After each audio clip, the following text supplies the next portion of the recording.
Jariirada Independent ee dalka Ingiriiska ka soo baxda ayaa waxa ay sheegtay in haweeney leeftay daasad askariim ah oo dib ugu celisay faranjeerka xarun ganacsi ay wajahayso xabsi 20 sanadood waa sida booliska Mareykanku ay sheegayaan. Boolisku ayaa waxay hubinayaan cid ay ahayd haweeneydan la arkay iyada oo ka sii baxaysa xarun ganacsi ee Walmart gudaha Lufkin, Texas.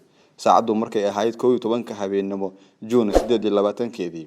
Boolisku waxay soo saareen warqad lagu soo qabanayo maadaama ay ku ciyaartay wax soo saar ay dadku iibsanayeen oo si qaldan ay u isticmaashay. Waxaana loo aqoonsan yahay in arintaasi ay tahay dambi darajada labaad ah. Ciqaabta faldabiyeedkan ayaa xabsigiisu u dhaxeeya 2 ilaa 20 sanadood oo xabsi ah, iyada oo la socdo ganaax lacageed oo gaaraya $10,000 Mareykanka ah.